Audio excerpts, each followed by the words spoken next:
Hi guys, मैं doctor Parveen अचानी। उम्मीद करती हूँ आप सभी अच्छे होंगे।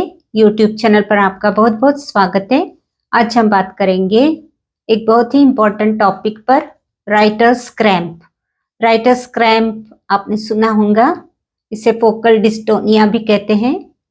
ये पूरे शरीर में तो सब कुछ ठीक रहता है, पर हाथों में कपकपी होती है और क्रैम्प्स आते हैं और हाथों में लिखते समय पेन हाथ से छूट जाता है, उसकी पकड़ बैठती नहीं है। तो इसके रीजंस अभी बहुत क्लियर नहीं है, अभी रिसर्च चल रही है, लेकिन हो सकता है कि ये ओवर यूज हो जाने से, हाथों का जो ओवर यूज होता है उसमें ये प्रॉब्लम हो सकती है। जैसे कि बहुत प्रोफेशनल्स भी होते हैं, कुछ लेखक होते हैं, लिखते हैं, टाइपिस्ट होते हैं, वो टाइप करते हैं, और म्यूजिशियंस होते हैं, वो पियानो और हारमोनियम यूज करते हैं। तो बहुत अधिक हाथों का यूज हो जाने से कभी कभी हो सकता है कि राइटर्स क्रैम्प की तकलीफ शुरू हो जाए। तो हमें देखना है कि होम्योपैथी इसमें क्या हेल्प कर सकती है। होम्योपैथी इस तरह से है कि जैसे कि 10 पेशेंट राइटर्स क्रैम्प के हैं तो सारे पेशेंट को एक ही मेडिसिन सूट नहीं करेगी। ये तो आप जानते हैं कि होम्योपैथी में टोटलिटी ऑफ सिम्टम्स देखा जाता है, तो जिसके कारण उसका पेशेंट का पर्सनैलिटी, उसका फिजिकल कंडीशन, उसके मेंटल सिम्टम्स, उसका पूरा सर से पैर तक जो भी कोई प्रॉब्लम है उसको भी इन्वॉल्व करके फिर राइटर्स क्रैम्प के लिए मेडिसिन सिलेक्ट की जाती है। तो टोटलिटी ऑफ सिम्टम्स देखने के बाद में ही मेडिसिन का सिलेक्शन होता है। तो समझो 10 पेशेंट है तो उसमें से हो सकता है कि 2-4 पेशेंट को एक ही मेडिसिन सूट कर जाए, लेकिन हर पेशेंट को एक ही दवा सूट नहीं करती। तो उसके हिसाब से आज मैं आपको कुछ मेडिसिन बताऊंगी जिसको कि अलग अलग सिम्टम्स के अनुसार राइटर्स क्रैम्प के लिए यूज किया गया है। तो उसके हिसाब से आप देख सकते हैं कि आपको कौन सी मेडिसिन सूट करती है। तो सबसे पहले मेडिसिन है जेल्सिमियम। जेल्सिमियम ये एक मेडिसिन है जो कि नर्वस वीकनेस पर बहुत अच्छा काम करती है। यदि आप एग्जाम्स के लिए जाते हैं और एग्जाम्स में जब लिखना है तो उस वक्त आपको क्रैम्प्स आते हैं, ऐसी कुछ थोड़ा फियर है, फियर के कारण क्रैम्प्स आते हैं, तो ऐसी कंडीशन में जेल्सिमियम बहुत अच्छा काम करती है। मसल्स मस्कुलर वीकनेस है तो जेल्सिमियम बहुत ही फायदेमंद होती है। तो जेल्सिमियम 30 4-5 ड्रॉप्स आप दिन में 3 बार इस तरह से 8-15 दिन यूज कर सकते हैं। उसके बाद में गैप देने के बाद फिर से आप कंटिन्यू कर सकते हैं। जब तक आपको रिलीफ नहीं होता आप मेडिसिन ले सकते हैं। जेल्सिमियम के जो सिम्टम्स है उसमें डलनेस, डिजीनेस एंड ड्राउजनेस, यानी पेशेंट बहुत ही डलनेस फील करता है, बहुत ही डिजीनेस रहता है, और उसके कारण हो सकता है कि राइटर्स क्रैम्प भी शुरू हो। तो इस तरह से ये सिम्टम्स देखने के बाद में जेल्सिमियम दी जाती है। दूसरी मेडिसिन आती है मैकफॉस। मैकफॉस ये मेडिसिन जब राइट साइड पर राइटर्स क्रैम्प की जो तकलीफ है वो राइट साइड पर यदि है स्पेशली, और क्रैम्प्स जो आते हैं वो राइट साइड में आते हैं, और पेशेंट क्रैम्प्स के साथ साथ में दर्द की भी कंप्लेंट करता है, मींस पेनफुल क्रैम्प्स रहते हैं, दर्द भी होता है।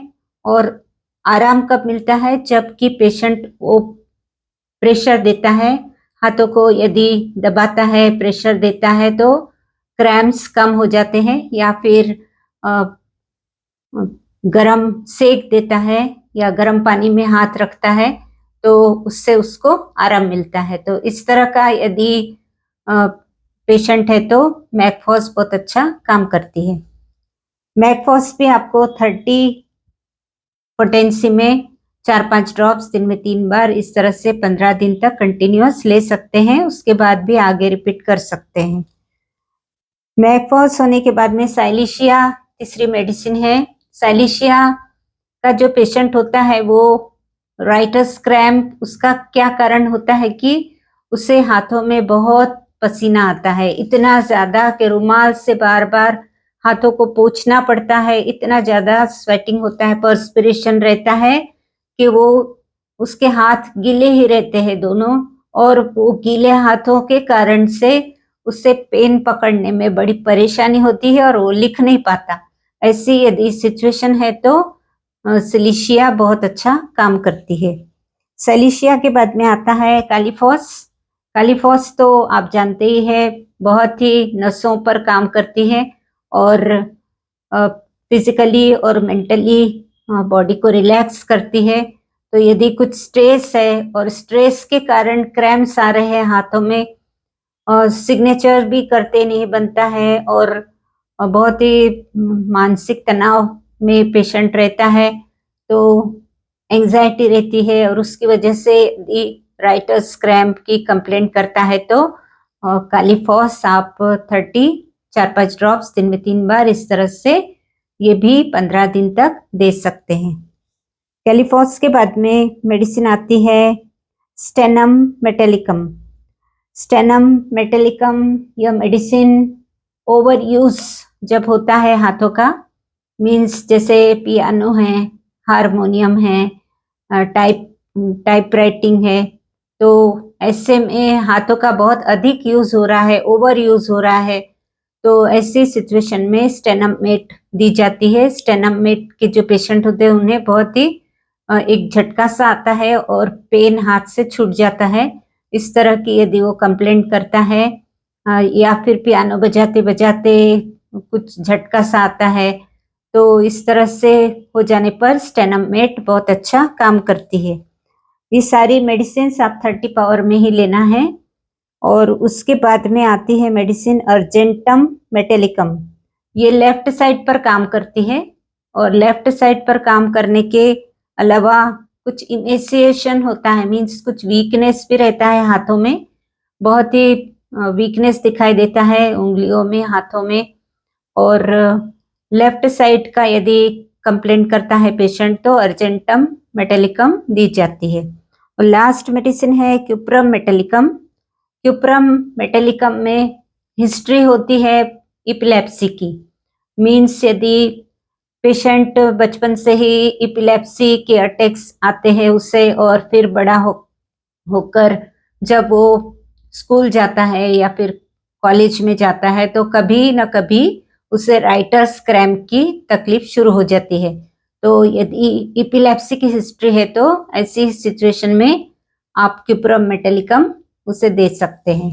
तो इस तरह की ये जानकारी थी कुछ राइटर्स क्रैम्प के बारे में। और ये मेडिसिन बहुत अच्छे काम करती है और तकलीफ को दूर करती है।